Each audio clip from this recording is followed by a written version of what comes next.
నమస్తే, welcome to iDream special drive. నేను మీ మాధురి. వరుస భూ ప్రకంపనలతో జపాన్ వణుకుతోంది. జపాన్ పశ్చిమ తీరంలోని ఇషికావా ప్రిఫెక్చర్ సమీప ప్రాంతాల్లో సోమవారం సాయంత్రం 4 గంటల తర్వాత రిక్టార్ స్కేల్పై 4 కంటే ఎక్కువ తీవ్రతతో 155 సార్లు భూమి కంపించిందని జపాన్ వాతావరణ శాఖ తెలిపింది. ఇందులో సోమవారం నాటి 7.6 తీవ్రతతో వచ్చిన భూకంపంతో పాటు 6 తీవ్రతతో నమోదైన భూకంపాలు కూడా ఉన్నాయని వెల్లడించింది. ఈ రోజు తెల్లవారుజామున కూడా 6 సార్లు శక్తివంతమైన ప్రకంపనలు వచ్చాయని జపాన్ పేర్కొంది. ఇక భూకంపం దాటికి వేల ఇల్లు, భవనాలు నేలకూలాయి. మరికొన్ని పాక్షికంగా దెబ్బతిన్నాయి. మరోవైపు మృతుల సంఖ్య కూడా పెరుగుతుండటం తీవ్ర ఆందోళన కలిగిస్తుందని, ఈ భూకంప ఘటనలో ఇప్పటి వరకు సుమారు 30 మందికి పైగా ప్రాణాలు కోల్పోయినట్లు జపాన్ మీడియా వెల్లడించింది. అందులో ఇషికావా నగరంలోని అత్యధిక మంది మరణించినట్లు పేర్కొంది. మరణాల సంఖ్య మరింత పెరిగే అవకాశం ఉందని అంచనా వేస్తోంది. రిక్టార్ స్కేల్పై 7.6 తీవ్రతతో వచ్చి భారీ భూకంపం నేపథ్యంలో సునామీ హెచ్చరికలు జారీ చేశారు.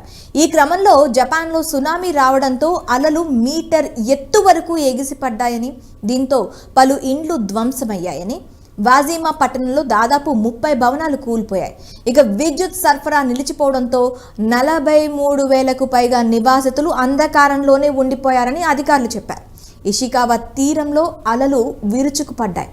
ఇక భూకంప తీవ్రత ఎక్కువగా ఉన్న సముద్ర తీర ప్రాంతమైన ఇషికావాలో మరణాల సంఖ్య భారీగా ఉంటుందని అధికారులు అంచనా వేస్తున్నారు. అయితే జపాన్ వాతావరణ సంస్థ సోమవారం జారీ చేసిన సునామీ హెచ్చరికల తీవ్రతను తగ్గించడం కాస్త ఊరట కల్పిస్తోంది. కానీ మరోసారి భూ ప్రకంపనలు, సునామీ వచ్చే ప్రమాదం ఉందని హెచ్చరించింది. సముద్ర తీర ప్రాంతాల్లో నివసించే ప్రజలు అప్రమత్తంగా ఉండాలని సూచించింది. జపాన్లో సంభవించిన వరుస భూకంపాల ఘటనపై టాలీవుడ్ యంగ్ టైగర్ ఎన్టీఆర్ దిగ్భ్రాంతి వ్యక్తం చేశారు. గత వారం తారక్ వ్యక్తిగత పర్యటన నిమిత్తం జపాన్లోనే ఉన్నారు. సోమవారం రాత్రి హైదరాబాద్ వచ్చారు. గత వారమంతా అక్కడే ఉన్నాను. ఆ ప్రాంతంలోనే భూకంపం రావడం నా హృదయాన్ని కలిచివేసింది. భూకంప ప్రభావిత ప్రాంతాల్లో ప్రజలు త్వరగా కోలుకోవాలి అని ఎన్టీఆర్ ట్వీట్ చేశారు. భూకంపంలో కీలక విషయాలు మెల్లగా వెలువడుతున్నాయి. జపాన్లో భూకంపం విలయం సృష్టించింది. అగ్ని ప్రమాదం జరిగే ఒక వీధిలో 200 భవనాలు కూలిపోయాయి. పర్యాటక ప్రదేశమైన వాజిమా నగరంలో అసైచి వీధుల్లో భూకంపం కారణంగా భారీ అగ్ని ప్రమాదం చోటు చేసుకుంది. ఈ ప్రాంతం కేవలం 280 చదరపు మీటర్లోనే ఉండటంతో అగ్నికిలలు వేగంగా వ్యాపించాయి. మంటల ధాటికి 200 భవనాలు కాలిపోయాయి. ఈ విషయాన్ని జపాన్ పబ్లిక్ బ్రాడ్కాస్టర్ ఎన్హెచ్కే వెల్లడించింది. ఈ నగరంలోనే ఇప్పటి వరకు 14 మరణాలు నమోదయ్యాయి. కొన్ని భవనాలు ఇప్పటికీ మంటల్లోనే ఉన్నాయి. ఈ నగరంలో 6 తీవ్రతతో భూకంపం సంభవించింది. నగరానికి వచ్చే ప్రధాన రహదారులన్నీ బీటలు వారాయి. వాహనాలు కదలడం అసాధ్యంగా మారింది. భవనాలు కూలడం, అగ్ని ప్రమాదాల కారణంగానే అత్యధిక మంది ప్రాణాలు కోల్పోయినట్లు పేర్కొంది. ఇక నిగటా, టొయామా, ఫుకాయ్, గిఫు నగరాల్లో క్షతగాత్రులను గుర్తించారు. 45,000 ఇళ్లకు విద్యుత్ సరఫరా నిలిచిపోయింది. ఇక సూజు ప్రాంతంలో 50కి పైగా భవనాలు కూలిపోయాయని అధికారులు ధృవీకరించారు. వీటిల్లో ఓ ప్రధాన మందిరం కూడా ఉంది. ఇక్కడి పోర్ట్ను సునామీ అలలు తాకడంతో చాలా పడవలు బోల్తా పడ్డాయి.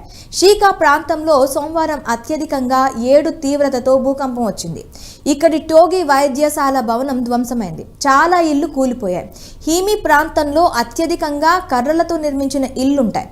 తాజాగా వచ్చిన భూకంపంలో ఇవి చాలా వరకు దెబ్బతిన్నాయి. జపాన్లో ఇప్పటికీ భూ ప్రకంపనలు ఆగకపోవడం సహాయ చర్యలకు పెద్ద అడ్డంకిగా మారింది.